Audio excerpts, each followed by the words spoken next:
네, 시청자 여러분 안녕하십니까. 생방송 심층 토론입니다. 민선 7기가 시작되면서 광역의회와 기초의회마다 의장단과 상임위원장을 선출하는데 원 구성을 두고 바쁜 행보를 보이고 있는데요. 여러분 아시는 것처럼 민주당 의원이 압도적으로 많은 상황에서 민주당 의원들에 대한 견제 목소리가 불거지고 있습니다.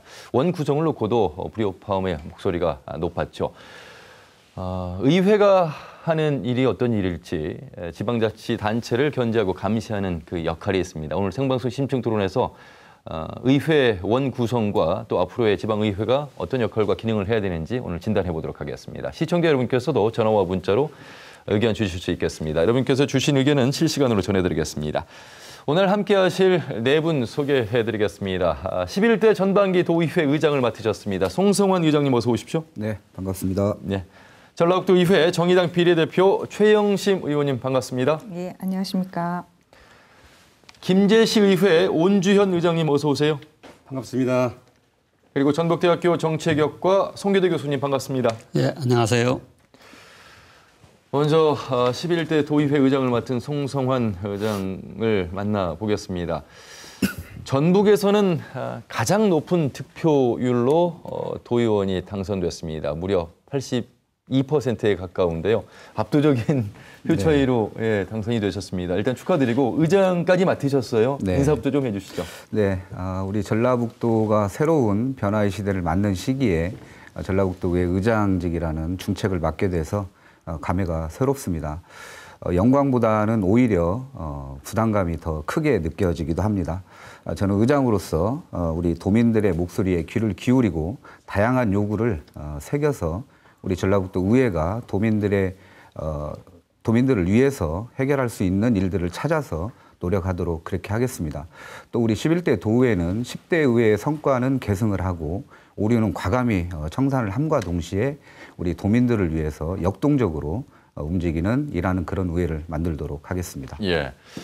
시의원을 한 번 하셨고 도의원 재선에 성공하면서 의장이 되셨는데 굉장히 젊은 의장님이 되셨습니다. 그래서 네. 아마 역동적인 표현을 쓰셨는데 네. 39명 원 구성을 놓고 보면 36명이 민주당이거든요. 네, 소수정당 맞습니다. 3분이 계시는데 네. 상당히 민주당의 이 열풍 속에서 의장이 되신 것으로서 끌어가는 데 있어서 편리함과 수월함은 있겠습니다만 네. 너무 기울어진 부분에 대해서는 균형을 좀 맞춰야 될 의무감도 있을 것 같습니다. 네, 이제 39분 의원님 중에 36분이 민주당 소속 의원님이십니다. 예. 그리고 이제 무소속 의원님 한 분, 또 우리 정의당 의원님 한 분, 민평당 의원님 한 분 이렇게 계시는데요. 일부에서 이제 민주당 소속 의원님이 너무 많기 때문에 독식한다 이런 우려가 있습니다만은 사실은 저희들은 이제 최고의 정점에 위치해 있다. 그래서 자칫 저희들이 잘못하게 되면 떨어질 수밖에 없는 그런 구조다라는 하나의 또 위기감도 같이 느끼고 있습니다. 그래서 우리 소수 우리 옆에 정의당 우리 최영심 의원님 계십니다만은 원 구성 그리고 상임위원회 배정부터 세심하게 배려하고 또 그런 말들을 듣지 않도록 하기 위해서 최선의 노력을 다하려고 하고 있습니다. 네. 자, 도의회 광역의원이 있다면 14개 시군에는 시군의원, 기초의원이 있습니다. 김제시 의회 이번에 3선에 성공하면서 의장을 맡으셨는데 온주현 의장님 인사부터 좀 해주시죠. 네, 안녕하세요. 김제시 의회 의장 온주현 의원입니다. 먼저 3선을 시켜주신 김제 시민 여러분들께 이 자리를 빌어서 정말 감사하고 고맙다는 말씀을 드리겠습니다. 그리고 많이 부족한 저에게 김제시 8대 전반기 의장을 맡겨주신 우리 시의원님들께도 이 자리를 빌어서 고맙고 감사하다는 말씀을 드리겠습니다. 개인적으로는 영광스럽지만 책임감 때문에 양어깨가 상당히 무겁습니다. 존경하는 김제 시민 여러분, 8대 김제시의회는 의회의 새로운 변화를 요구하는 시민 여러분들의 기대에 부응하기 위해서 더 낮은 자세로 시민의 작은 목소리로 하나하나 꼼꼼히 챙겨가면서 시민과 함께 호흡하는 열린 의정을 해나가겠습니다. 예. 한 가지만 더 말씀드리겠습니다. 네네. 제가 선거 기간 동안에 장애인 여러분을 몇 분을 만나보니까 정말 외롭고 힘들고 소외감을 많이 느껴서 마음이 상당히 안타까웠습니다. 그래서 장애인들과 정상인들이 더불어 행복하게 생활할 수 있는 할 수 있는 일이 뭔가 생각을 했습니다. 그래서 우리 김제시에서 장애인 지원센터를 설립을 하겠습니다. 그래서 장애인들이 정말 정상인들과 같이 더불어서 행복하게 살 수 있는 그런 사회를 만들기를 노력을 하겠습니다. 예. 아마 의장님 의장 맡으시면서 어깨도 무겁겠습니다만 방송 출연이 또 뭐 처음이셔서 긴장도 좀 되실 텐데 편안하게 말씀을 해주시면 되겠습니다. 자, 그리고 말이죠. 소수 정당 세 분입니다. 민평당 한 분, 그리고 정의당 한 분, 무소속 한 분인데 이 세 분도 역시 도의원으로서 역할을 하셔야 될 텐데 정의당의 최영심 의원님. 네. 뭐 정의당 내에서 전국에서는 가장 높은 득표율을 얻었고 우리 지역 내에서는 제1야당이 되셨습니다. 네, 그렇습니다. 전라북도 지지율이 12.88%고요. 전주하고 전국 같은 경우는 17%에 육박하는 정당 지지율을 보여주셔서 전국에서 제일 높은 정당 지지율로 제가 당선이 됐고요. 사실 이런 전라북도에서 저희 정의당을 제1야당으로 만들어주신 데에 대해서 너무 감사하게 생각하고 있으면서 또 그만큼의 책임감으로 무게감을 느끼고 있습니다. 이제 지난번 선거 토론에도 말씀을 드렸지만 저는 학교에서 일했던 교육 공무직원 여성 노동자입니다. 그래서 의정 활동 중에 사람을 먼저 옆에 두고 사람에 관한 일을 먼저 하고자 합니다. 그래서 사회적 약자나 여성 노동자들 또 비정규직 이런 분들의 목소리를 충분히 듣고 의회에 전달하고 도회나 사회에서 전반적으로 실현할 수 있는 역할을 충분히 하고 싶습니다. 그래서 확실한 견제와 민주당과 균형을 이루어서 나가야 될 때는 확실한 균형과 역할을 충분히 하고요. 정말 정의당스러운 목소리가 필요할 때는 반드시 정의당다운 견제를 하겠다고 약속을 드립니다. 예. 초선이시면서 또 정의당에 가장 많은 또 득표를 얻으면서 언론에서 계속 주목을 하고 있습니다. 조금은 부담도 되시겠습니다만 그만큼 주목받고 있다는 것에 대해서는 또 가능성이 많다는 얘기가 될 텐데요. 이런 면은 어떻게 좀 바라보고 계실까요? 굉장히 부담감을 많이 가지고 있는 건 사실이고요. 어떤 분은 웃으면서 저한테 이제 전라북도의 심상정처럼 열심히 하라고 또 응원의 말씀을 해주셔서 또 정말 그렇게 성장을 해야 되는 거 아닌가 또 굳은 결심을 하게 되기도 하고요. 예. 중앙의 정책들을 많이 저희가 전라북도로 가져오려고 또 그런 준비도 하고 있고 노력도 하고 있고 지금이야말로 정의당이 정말 우뚝 서서 제1야당이 되고 민주당과 견제해서 전국적으로 이렇게 바람이 불어서 간다면 정말 살맛나는 대한민국이 될 수 있지 않을까 그렇게 생각을 하고 있습니다. 예. 송교도 교수님께는 질문드리고 싶은 내용이 너무 많은데 우선 최영심 의원의 선출, 정의당의 어떤 그 득표부터 좀 짚어주시면서 민주당 일색으로 가는 의회 의장단 구성까지 한번 들어보도록 하겠습니다.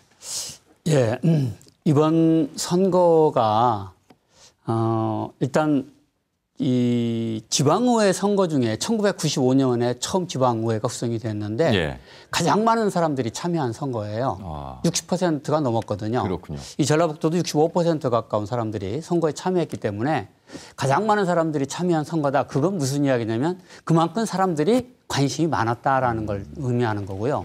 그런 선거 결과가 민주당의 압승으로 끝났습니다.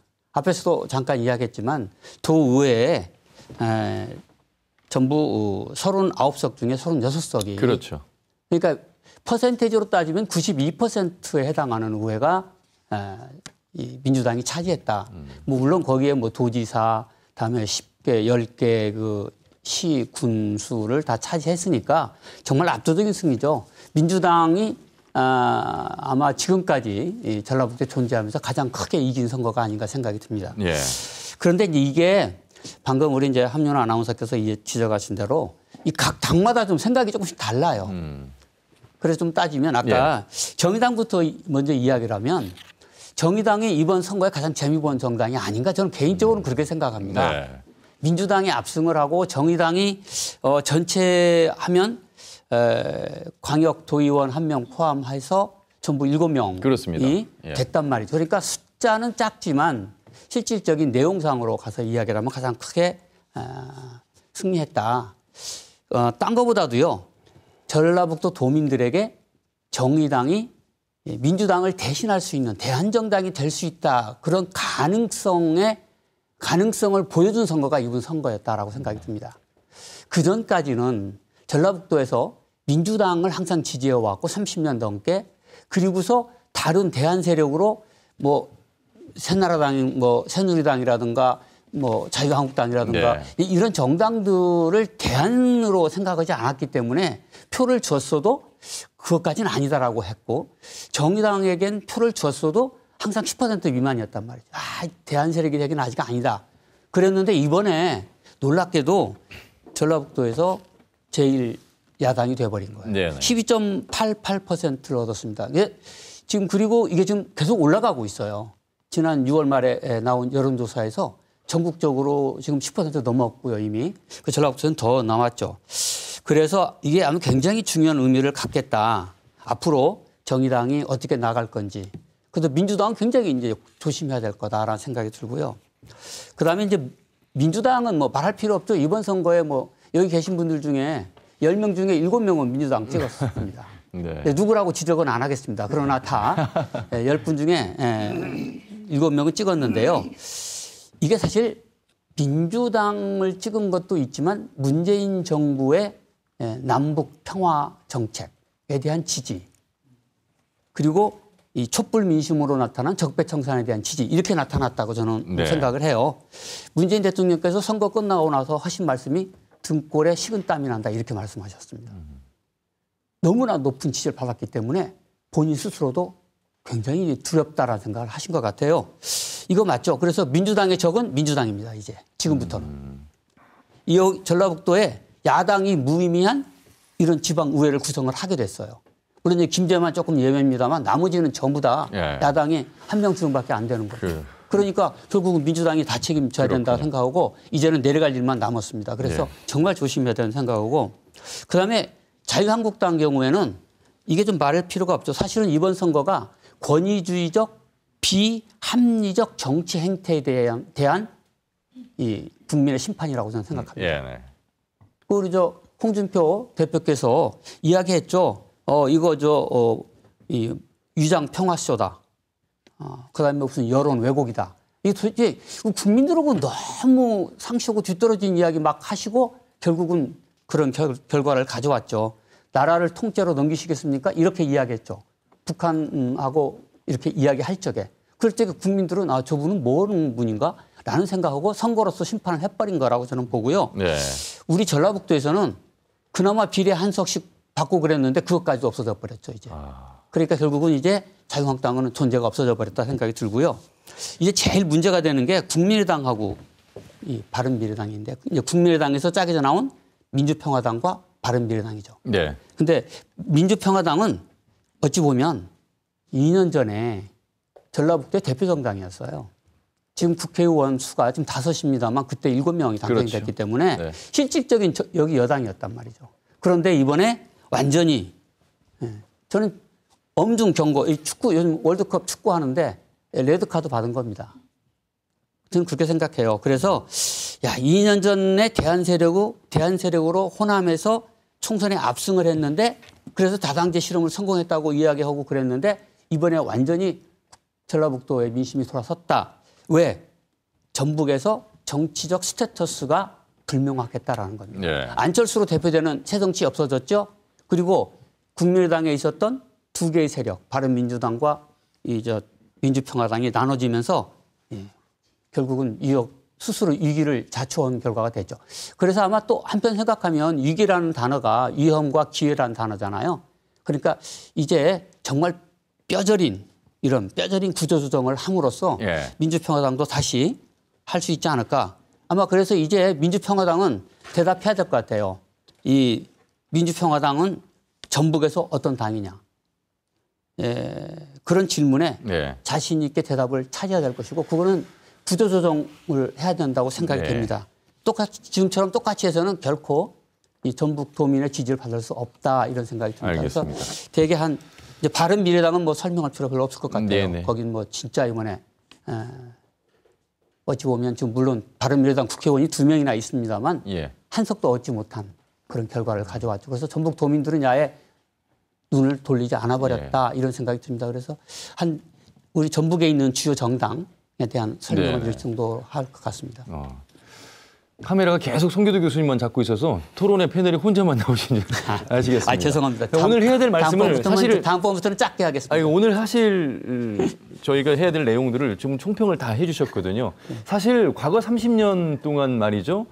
민주당이 우리 지역 내에서 여당이 아니었던 때가 딱 2번인데 열린우리당 때하고 2년 전 국민의당 때입니다. 예. 그리고 10대 후반기를 보면 그나마 다당제 모습을 띈 균형 잡힌 모습이었는데 이번에는 완전히 쏠림 현상으로 이어졌습니다. 굉장히 중요한 지적을 해서 이 송성환 의장님께 이 말씀 드려야 되겠습니다. 민주당의 적은 민주당 내 민주당이다.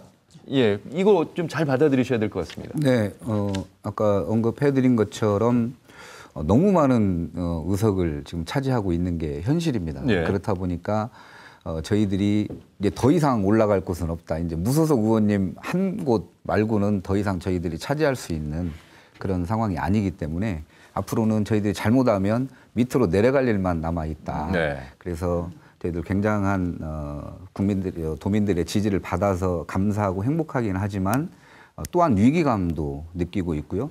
저희들이 전반기 2년 동안 또 잘못한 일들이 많아지게 되면 2년 뒤에 총선까지 그 영향을 미칠 수 있다라는 그런 생각으로 저희 36분 민주당 소속 의원님들이 정말 열심히 해봐야 되겠다라는 그런 다짐도 해보는 그런 의총도 있었습니다. 예. 네.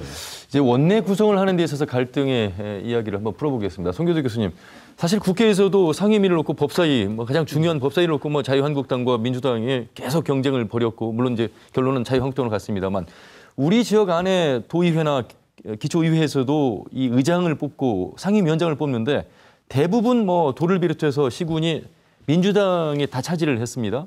예. 그 사실 이제 문제면서 문제가 아닐 수도 있고 이런데요. 예.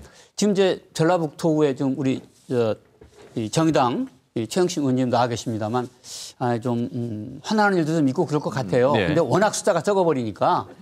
근데 이제 민주당 독식이잖아요.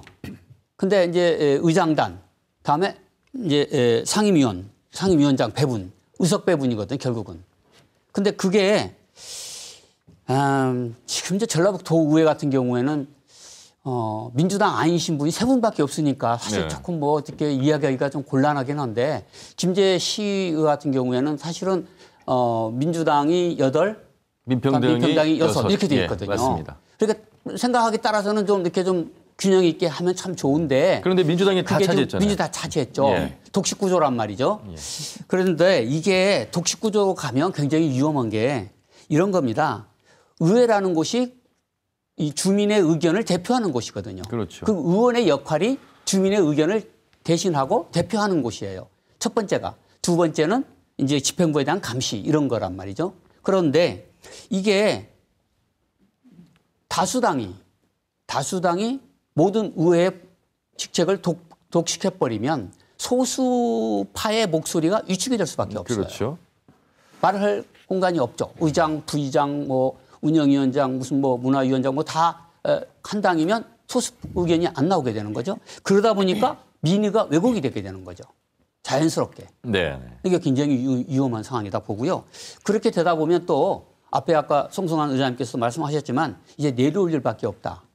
35명의 지역 의원 중에 34명이니까 1명 남았는데 그러다 보니까 도덕적 해이가 생깁니다. 조금 잘못해도 같은 의원들끼리니까 짬짬이가 되는 거예요. 네. 그리고 또 가장 중요한 건 지방 정부와 지방 자치단체와 같은 당 소속이 또 됐기 때문에 우리 전라북도에 서로 봐주기가 쉬운 거예요. 그러다 보니까 도덕적 해이와 그다음에 부정부패를 가져올 가능성이 부정부패를 한다는 이야기가 아닙니다. 그럴 가능성이 농후하다 이런 겁니다. 예. 그거 조심해야 된다 생각이 듭니다. 김제시 의회 이야기 자연스럽게 말씀하셔가지고 어떻게 원 구성을 하셨습니까? 김제시 의회는? 예, 이 김제시 의원 구성 때문에 언론에도 많이 보도가 되고 KBS 뉴스에도 나왔었습니다. 사실은. 네, 의장단 선출 방식은 3가지가 있습니다. 교황식 선출 방식, 또 후보자 등록 선출 방식, 기타 선출 방식 3가지가 있는데 김제시 의회는 의장단 선출을 김제시 의회 규칙에 의해서 모든 의원이 후보자입니다. 그래서 14분. 14분이 다 후보자인데 등록하지 않고 본회의장서 정견 발표하지 않고 네. 무기명으로 의장, 부의장, 상임위원장을 선출하는 방법을 김제시에서는 택했습니다. 그래서 이제 의장이나 의장단이 선출되고자 하시는 분들은 뭐 등록하지 않고 정견 발표하지 않고 그냥 무기명으로 자기가 지지하는 의장, 부의장, 상임위원장을 써서 투표에 이어서 선출하는 방법을 택했습니다. 민주평화당이 6석인데 네. 의장 빼고 상임위가 있는데 네. 전부 다 민주당이 차지하는 데 있어서 민주평화당 한 분 정도 상임위원장을 하실 수도 있는 상황일 텐데 결과는 그렇게 되지 않았습니다. 네. 저희가 민주평화당이 6분이고 네. 저희 민주당이 8분인데 선출 방식을 교황식 선출 방식으로 하다 보니까 자기가 좋아하는 분들의 이름을 써서 선거를 치렀습니다. 네. 근데 우리 민주당이 다수당이다 보니까 민주평화당 그 의원님들도 자기가 좋아하는 분들의 이름을 써가지고 투표를 한 걸로 이렇게 알고 있습니다. 그래서 투표 의장이나 부의장이나 상임위원장 선출 선거 때 8대 6으로 이렇게 나와야 되는데 뭐 11대 5라든가 그러니까요. 11대 3이라든가 네. 9대 5라든가 이런 식으로 예, 예. 민주평화당 의원님들께서도 그 선택을 해 주셨어요. 예. 그래서 앞으로 전반기 의회를 잘 이끌어갈 수 있는 사람들의 평가를 받아서 의장단 선거가 이루어진 걸로 이렇게 생각이 듭니다. 예. 전주시의회 원 구성을 두고 뭐 사전 이미 협의에 의해서 의장과 상임위원장이 결정된 것처럼 나와서 정의당 입장에서 지금 성명서를 내기도 하셨어요. 예, 성명서 전주시에서 냈고요. 사실 저희가 볼 때는 다양성이 없는 그 일당 독재는 아무리 민주정치라고 하지만 문제가 반드시 있다 이렇게 생각을 합니다. 그래 전주시의 문제가 아니었고요. 전라북도 의회도 사실은 좀 의장님 옆에 나와 계시지만 사실 문제가 좀 있었습니다. 사실 의장님 후보가 혼자가 아니셨고 이제 다른 분도 계셨는데 최종 저희가 투표를 하는 과정에서는 한 분의 의장님이 나오셔서 정견 발표하시고 투표를 했고요. 부의장님 2분이 나오셔서 정견 발표하시고 투표를 했습니다. 그래서 사실 굉장히 문제가 있다라고 저도 이제 느꼈었는데 그 자리에서는 이제 처음 의회가 열린 자리였고 그래서 조용히 지나갔는데 전주시에서 문제 제기를 했었고요. 예.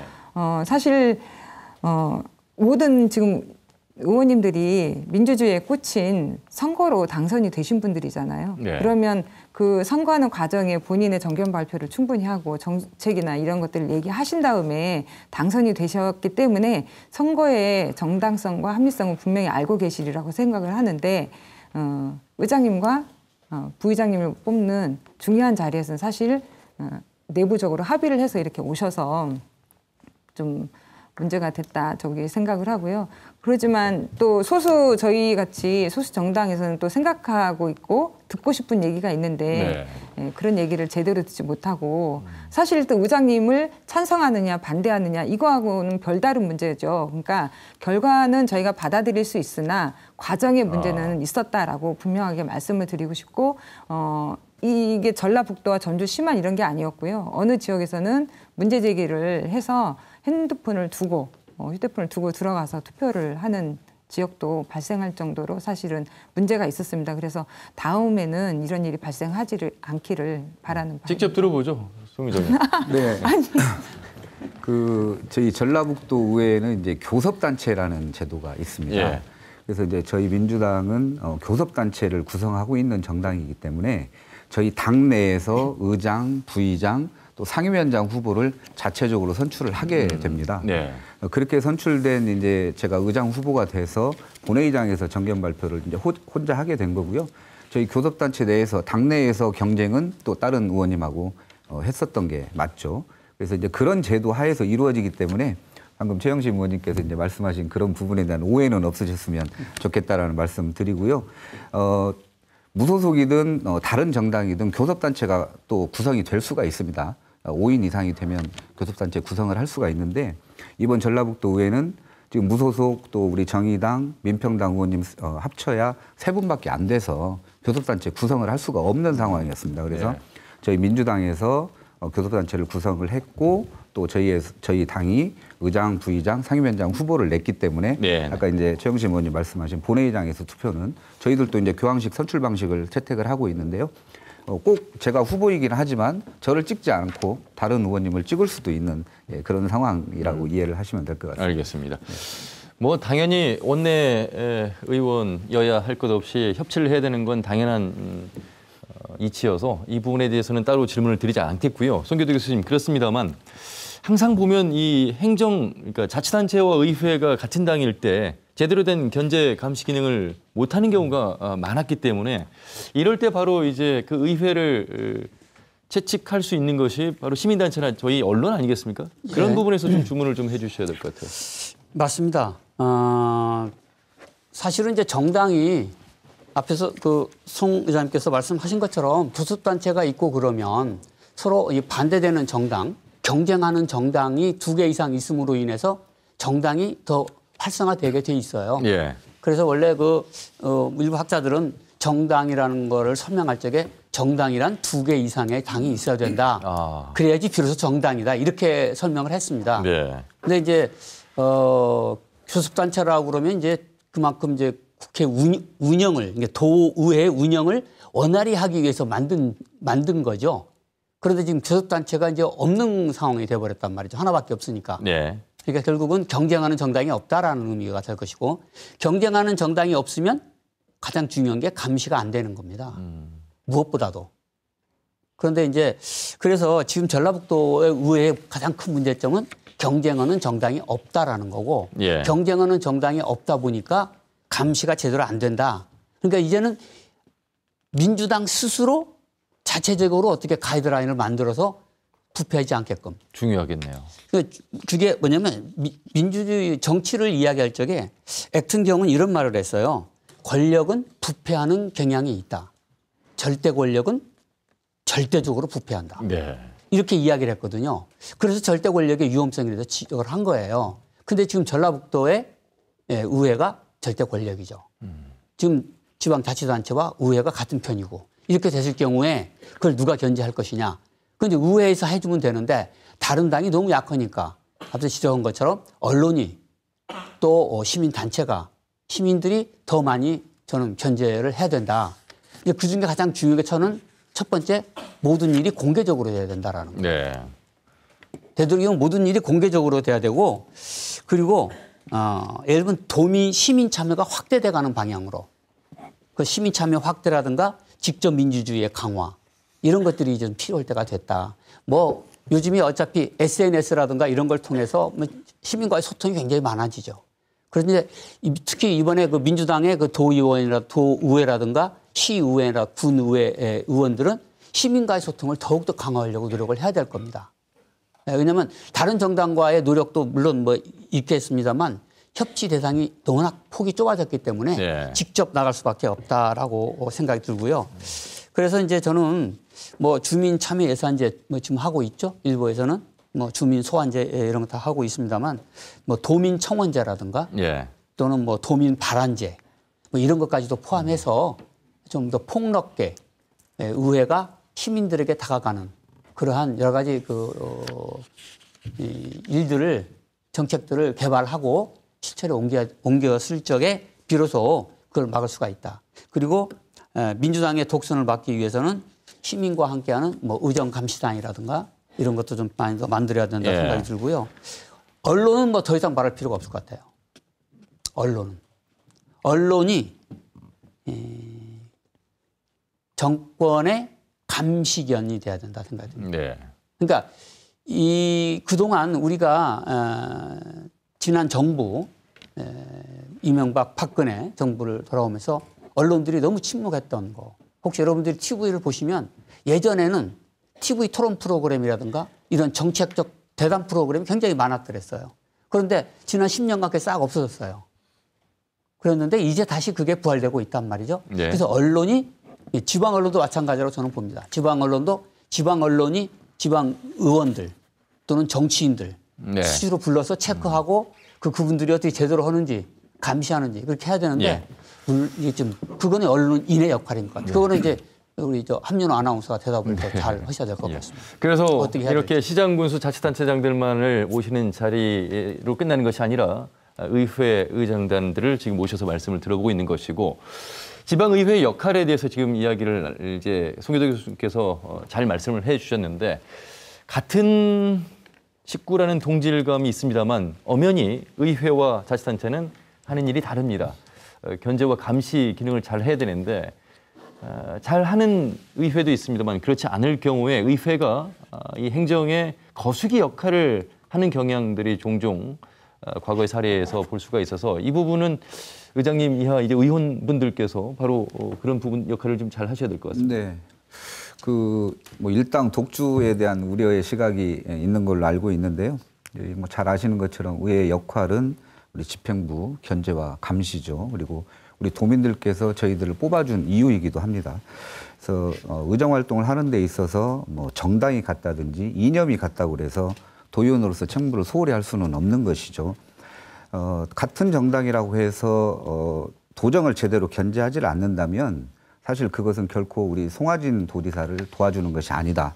이렇게 생각을 하고 있고요. 예. 견제와 감시가 없는 행정은 우리 도민을 중심에 두지 않는 것이기 때문에 우리 도정이 도민을 위해서 제대로 일할 수 있도록 하려면 저희 도의회가 제대로 된 역할을 하는 것이 오히려 송하진 도지사를 도와주는 거다 이런 생각을 합니다.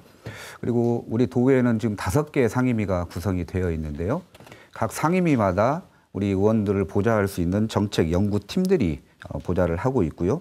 또 이런 구성원들을 활용을 해서 현안이 있을 때마다 상임위원회 중심으로 논리 개발을 해서 우리 도민들의 뜻을 도정에 반영을 시키려고 노력을 하고 있습니다. 그리고 이제 앞으로 의회에서 더 많은 논의가 좀 필요하겠습니다만은 시간 선택제 공무원을 좀 채용해서라도 우리 의원들의 정책 보좌가 더 활발하게 이루어져서 그를 통해서 의원님들이 활발한 의정 활동으로 도민들에게 실질적으로 혜택을 줄 수 있는 제도도 도입해 보려고 시도를 하고 있습니다. 예. 아마 이렇게 말씀하시는 분들도 아직 계시는 것 같아요. 왜 시군 의원이 있어야 돼? 그러니까 유급제가 지금 돼서 이제 겸직이 안 되는 상황인데 아직도 그렇게 생각을 하시는 분들, 그것은 다시 생각하면 기초의원, 광역의원분들의 이제 역량을 강화해야 되는 차원인데 이런 말씀들이 유권자 입장에서 나올 수밖에 없는 것들이 의원들에게서 항상 일어나는 문제들이 있는데 재량사업비 이 문제입니다. 이 재량사업비라는 사실 명칭은 없고 주민수건사업비 이렇게 돼 있습니다만 이것을 바로 이제 행정이 의회 의원들에게 주는 것이죠. 뭐 도의원은 약 한 5억 정도 됩니까? 시군의원은 네. 뭐 1억 5천. 네. 그래서 아마 지방의회 길들이기 이런 문구를 많이 보셨을 것 같고 그리고 이제 해마다 나오고 있는 외유성 해외 연수 이런 이야기들을 좀 잠재우시면서 좀 공개적으로 의회가 활발하게 활동하고 있는 모습들을 보여주셔야 되는 차원에서 말씀을 좀 들어보겠습니다. 사실 뭐 최영식 의원은 이제 초선이시기 때문에 그 지켜보신 입장에서 이제 뭐 당사자가 되셨습니다. 지켜보셨을 때 입장하고 지금 이제 내부로 들어가셨는데 생각을 좀 들어보겠습니다. 제가 이제 아까도 시간 선택제 공무원 그 정책 보좌관이 말씀을 하셨는데요. 사실 지금 이 자리 와서 그 말씀을 들었습니다. 시간 선택제 정책 보좌관이라도 한번 해보려고 그러니까 하신다는 의원 얘기를. 보좌관제가 네. 지금 시행되지 않고 있기 때문에 의원들의 보좌관이 있어야 되는데 이게 국회 승인이 있어야 되는데 되지 않고 있기 때문에 시간 선택제 공무원제라도 해야 된다. 그 말씀을 지금 하셨는데 사실 제가 밖에서 봤을 때는 보좌관이 왜 필요할까라는 생각도 잠깐 했었습니다. 그런데 와서 이제 제가 사실은 저는 초선이기 때문에 제가 바로 모든 걸 습득해서 정책을 문제 제기하고 할 수 있는 상황이 아니라서 도움을 좀 받았으면 좋겠다라는 생각을 좀 잠시 했습니다. 그래서 보좌관 제도가 도입되는 거는 적극 찬성을 하는데요. 지금 현재 조건에서 사실 양질의 일자리를 늘리는 게 저희의 주된 목표가 되는데 시간 선택제 공무원이라는 자리는 사실 그닥 좋은 일자리가 아닙니다. 그래서 이거에 대해서는 다시 한번 또 좋은 일자리로 채용을 할 수 있게 했으면 좋겠고요. 의원의 역할이라는 게 사실은 아까 말씀드렸듯이 그 시민들의 목소리를 들어서 의원들이 할 수 있는 역할을 충분히 할 수 있는 아까 또 장애인 단체 말씀을 하셨습니다. 그 전라북도 도청 앞에서 장애인들이 광역 이동권을 보장해달라라는 그렇죠. 이유로 1년 반 동안 싸운 걸로 알고 있습니다. 그래서 오늘 그 뭐 단체를 만드는 기자회견을 했는데요. 사실 그 장애인들이 이동을 하면서도 목숨을 걸고 이동을 해야 될 정도의 상황까지 만들지 않아야 되지 않습니까? 근데 서울 지하철 사고도 얼마 보셨듯이 네. 그런 상황들을 충분히 도에 전달하고 그런 문제들을 빨리 해결할 수 있는 그런 의원들의 역할로 저는 좀 가져갔으면 좋겠습니다. 예.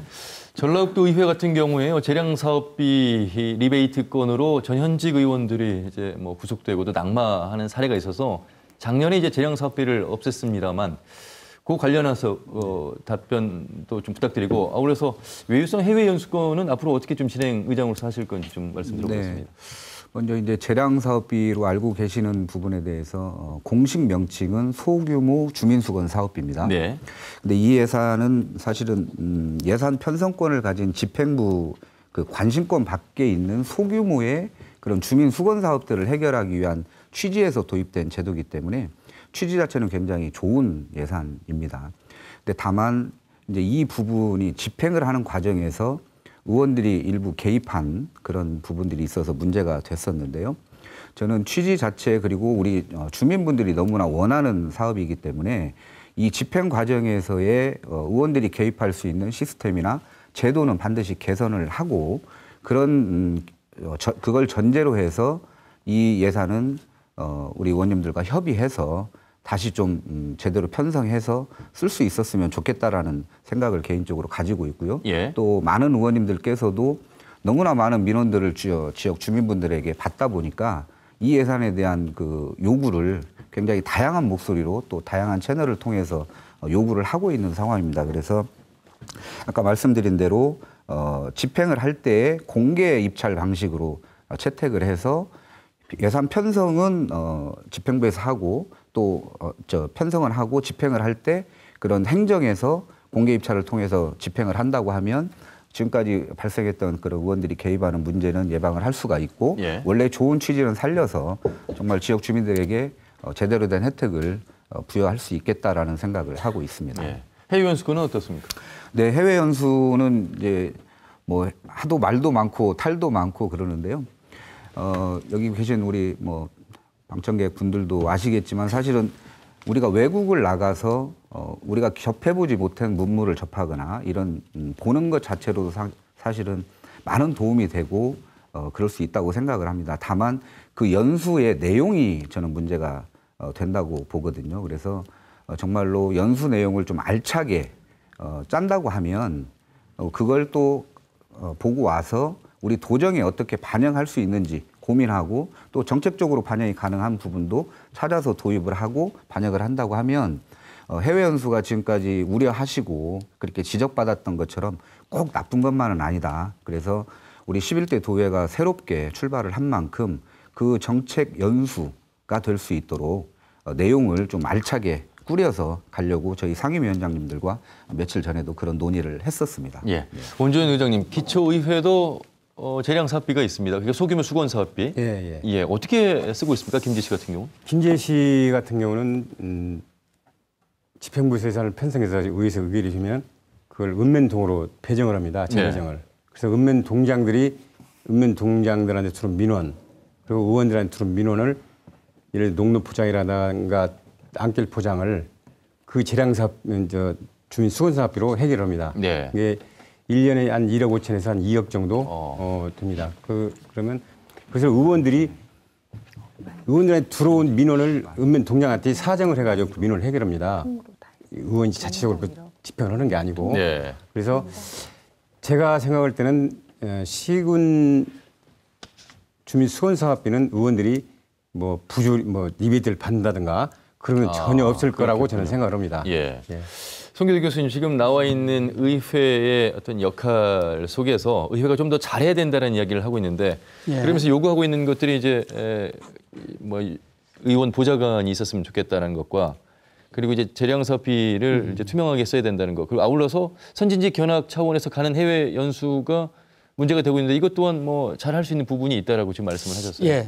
이제 본질은 지방 의원들이 주민들을 위해서 어떤 일을 할 것이냐, 잘할 것이냐, 못할 것이냐 하는데 뭐 다 그 하나의 예들이겠죠. 그런데 사실 지방의회 의원들이 역할이 생각보다 굉장히 중요합니다. 쉽게 생각하면 전라북도 1년 총 예산이 6조 1,000억입니다. 예. 그리고 교육청 예산이 약 3조 6천억이고요. 둘이 합치면 약 10조입니다. 10조라는 돈을 도의원 39명이 나눠서 감시를 하는 거예요. 이 10조라는 돈을 잘 쓰고 있는가 못 쓰고 있는가를 도의원들이 그걸 보는 겁니다. 그러니까 이분들이 정말 전문적인 지식을 가지고 잘 봐야 되는데 예를 들어서 서류로 쫙 만들어서 이렇게 주고 자 보세요 그러면 잘 모르면 봐도 이게 그냥 하얀 건 종이고 검은 건 글씨구나 이 정도 넘어가면 아무 의미가 없는 거예요. 예. 그런데 그렇게 써놓은 거를 의원들이 보고 야 이거는 문제가 있다. 왜 여기에 돈이 100억이 들어가냐. 이거는 50억만 해도 되는 거 아니냐라고 이야기를 하면 50억이라는 돈이 절감이 되는 겁니다. 그러면 그 돈이 어디로 돌아가냐? 우리의 세금이에요. 우리가 내는 돈입니다. 그게. 그러니까 의회 역할이 굉장히 중요하죠. 그런데 그 역할을 하기에 그래서 여러분들이 뽑은 거 아닙니까? 사실 그런 일들을 하라고. 그렇죠. 그런데 이제 또 약간 좀 보니까 그런 그 능력이 조금 모자라든가 이게 다 잘할 수 없잖아요. 그래서 정책 보좌관제라든가 이런 걸 해주는 게 좋겠다. 이제 이런 이야기가 나오는 겁니다. 그래서 제 생각에도 이제 첫째 정책 보좌관제를 해주는 게 좀 나름대로 의미가 있다라고 보고요. 또 하나는 이제 행정부, 즉 다시 말하면 지방정부, 지방자치단체, 그러니까 송하진 도지사를 감시하라고 그랬는데 감시가 잘 안 돼요. 뭘 하려고 그러면 지방의회에 나와 있는 이러는 사람들이 전부 다 지방정부가 임명한 사람들이에요. 네. 의회 사무처 직원들이. 그래서 제 생각에는 사무처 직원들을 지방의회 소속으로 지방의회에서 뽑아서 임명할 수 있도록 그렇게 해줘야지 그분들도 자기들의 직위가 보장이 되기 때문에 의원들을 위해서 주민들을 위해서 봉사할 수가 더 있다 이런 이야기를 할 수가 있을 것 같아요. 네, 정확하죠. 다시 점으로 돌아가면 제일 중요한 게 뭐냐면 엄청나게 많은 돈을 쓰고 있다는 겁니다. 근데 이분들이 그냥 하는 게 아니에요. 10조라는 돈을 갖다 쓰는 겁니다. 그래서 예를 들면 인사권 독립, 또 정책 지원 전문 인력 도입, 또 조례 입법권도 좀 더 확대시킬 필요가 있어요. 저는 저 개인적인 희망입니다만 저는 왜 대한민국의 모든 지방의회가 다 똑같은지 모르겠어요. 전라북도 지방의회는 뭐 의원 내각제처럼 만들면 안 돼요? 경상북도의 지방의회는 대통령제 형태, 지금 형태로 가는 거고 다른 데는 의원 집정부제로 가고 그래서 서로 다른 형태로 해보고 가장 좋은 제도가 결국 살아남아서 딴 데로도 갈 수 있다 이런 이야기거든요. 알겠습니다. 그래서 이런 여러 가지 것들을 저는 도입을 했을 적에 지방의회가 더 활성화되고 좋을 수 있겠다. 특히 더더군다나 지금처럼 같은 당인 경우에 이제 그런 말들이 다 없어지기가 쉽죠.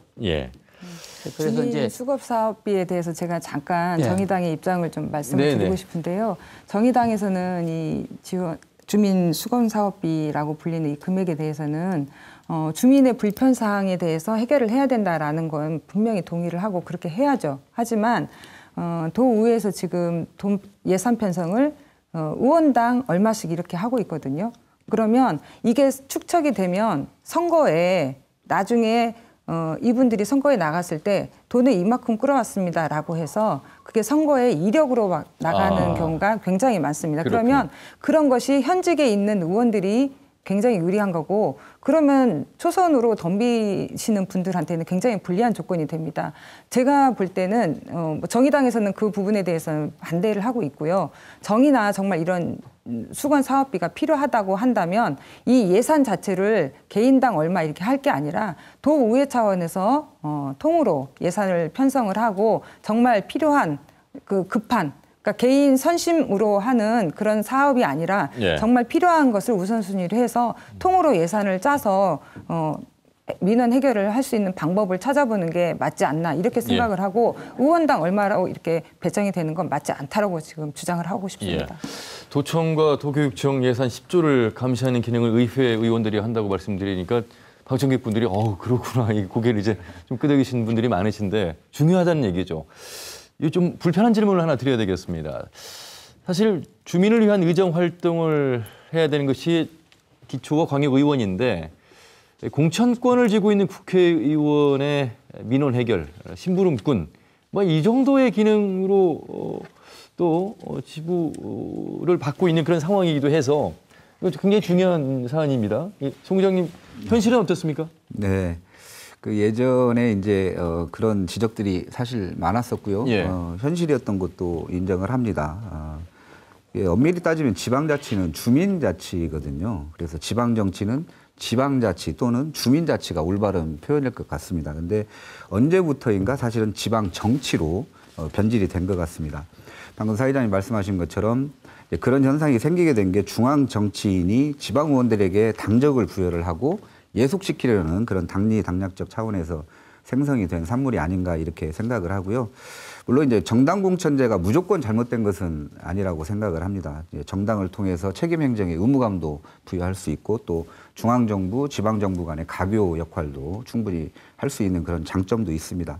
그럼에도 불구하고 이제 정당 공천제 폐지라고 하는 부분이 끊임없이 나오게 된 것은 이제 지방자치제 실시 이후에 중앙당 그리고 지역의 국회의원들이 그런 공천권을 남용하고 부작용이 계속 생겼기 때문이라고 보고 있고요.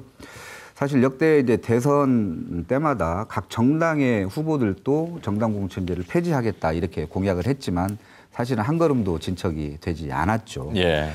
다행인 것은 지금 과거와 다르게 우리 유권자, 즉 주민분들의 의식이 굉장히 성숙해졌습니다. 그래서 조금씩 나아질 거라고 생각을 하고 저는 이제 개인적인 생각입니다만은 지방 의원들은 정당 공천제를 폐지하고 정말로 순수한 주민들로 접근하는 게 맞다 그렇게 생각을 하고 있습니다. 예. 자, 오늘도 굉장히 많은 시청자분들께서 의견을 주셨습니다. 뭐 시도의원들의 재량사업비 폐지하라, 국회의원 특수활동비도 없애자고 하는 판인데 재량사업비 폐지는 당연한 것이다. 시간 선택제 공무원은 대표적인 공공 부분 비정규직 직종인데 이것을 늘린다는 게 말이 되는가? 광역 및 기초단체장 그리고 의회를 장악한 특정 정당으로 인해 전락도가 심히 걱정된다. 많은 의견들을 주셨습니다. 어느덧 이제 마무리를 해야 될 시간인데요. 사실 시간이 된다면 선거제도 관련해서 정의당이 12.88%를 얻고도 딱 한 석을 얻는 데 그쳤습니다. 그 비율로 따지자면 7석 정도는 차지해야 되는 연동형 비례대표 그래서 이야기가 나오고 있는데 혹시 시간이 되시면 송기덕 교수님은 마무리 말씀을 꼭 관련해서 해주셔도 좋고요. 네 분의 각오를 드리면서 마무리하도록 하겠습니다. 조선의 최영심 의원님. 마무리 발언입니까? 네. 네. 일당 독주 체제에서는 올바른 견제와 균형이 절대 이루어지지 않습니다. 그래서 국가적으로나 지역적으로 민주당을 견제할 야당이 정의당이 되어야 한다고 생각을 하고요. 추후 2020년도에는 전라북도에서 최초의 정의당 국회의원이 나올 수 있도록 제가 열심히 2년 동안 국민의 또 도민의 발휘되어서 달려보겠습니다. 네, 온주현 의장님. 예. 저희 민주당 다수당이 돼서 독식했다는 평가를 많이 받고 있는데요. 우리 민주평화당 의원님들과 자주 만나서 소통을 하고 그래서 김제 의회에 많은 도움이 될 수 있는 그런 가교 역할을 하겠습니다. 그리고 현재 우리 민주당이 8석이라 또 우리 김제 시장님이 민주당이라 뭐 집행부 거수기 역할을 하지 않나 이렇게 우리 시민들께서 걱정을 하시는데 이 자리를 빌어서 우리 김제 시민들께 단호하게 말씀드리겠습니다. 절대 견제와 감시 능력을 충분히 발휘해서 우리 시민들이 걱정하지 않는 김제시 의회를 이끌어가겠습니다. 감사합니다. 네, 다음은 도의회 송성환 의장님. 네, 우리 도민 여러분 많이 힘드실 겁니다. 현대중공업 군산조선소 폐쇄 그리고 한국 GM 군산공장 폐쇄 이걸로 인해서 군산 지역은 물론이고 우리 전라북도 경제 전체가 위기에 빠져 있습니다. 본격적으로 출범한 우리 전라북도 11대 의회 저를 비롯해서 39분의 의원님들이 정말로 이런 어려운 전라북도의 위기를 탈출할 수 있도록 혼신의 힘을 다해서 열심히 일하도록 하겠습니다. 도민의 기대에 부응하는 그런 의정활동을 펼쳐서 민의를 대변하는 데 앞장서도록 하겠습니다. 우리 도민 여러분들께서 지켜봐 주시고 응원해 주셨으면 감사하겠습니다. 고맙습니다. 네, 송기덕 교수님. 예, 현행 선거법에 따르면 소선구제를 하게 되면 어쩔 수 없이 양대 정당 제도로 갈 수밖에 없습니다. 국민들이 자기 표가 사표가 되는 걸 원치 않기 때문입니다. 그런 결과 이번 선거에서도 역시 민주당이 전라북도에서 68%의 지지를 받았는데 도의회 92%를 차지했고요. 정의당은 12.8%를 받았는데 3%를 차지하게 됐습니다. 그 10%를 받은 사람들의 약 10%가 없어진 셈이 됐죠. 결국 그러나 이제 현행 선거법이 그러니까 이거 지금 바꿀 수는 없는 거고요. 그래서 지금 현재 민주당 다수를 정하신 민주당 의원들이 해야 될 일은 이래서 소수 의견을 더 보장하도록 해야 되고 협치를 강화해야 된다. 이것이 말하자면 선거 제도가 잘못돼 있어서 그렇게 된 도민의 의견을 민의가 제대로 반영되게 하는 방법이다라는 겁니다. 그거는 역시 정치력을 발휘할 수밖에 없겠다. 이걸 잘 발휘하시게 되면 2년 후에 선거에서 또 승리할 것이고 이걸 제대로 반영하지 않으면 2년 후에 선거가 어떻게 될지 장담을 할 수가 없을 것 같습니다. 명심했으면 좋겠습니다. 네. 여러분 어떻게 보셨습니까? 정치라는 것이 견제와 경쟁이 없으면 반드시 후퇴한다고 했고 손 교수님 말씀처럼 절대적 권력은 절대적으로 부패할 수밖에 없는 상황. 민주당은 민주당 내에 견제 장치가 있어야 되겠고 또 소수 정당은 소수 정당으로서 본연의 임무 역할을 해야 되겠습니다. 아울러서 자치단체를 견제하고 감시하는 의회 기초의원, 광역의원 분들에 대한 여러분의 관심 그리고 격려도 필요하다는 생각이 듭니다. 어떻게 하든 말든 이런 무관심 속에서 바라보시는 것이 아니라 4년을 정확하게 집행부를 감시 견제하는 일을 잘하고 있는지 여러분들의 관심 필요하다는 말씀 드리면서 오늘 마무리하도록 하겠습니다. 네 분 말씀 잘 들었습니다. 고맙습니다. 네, 늦은 밤까지 시청해주신 여러분 고맙습니다.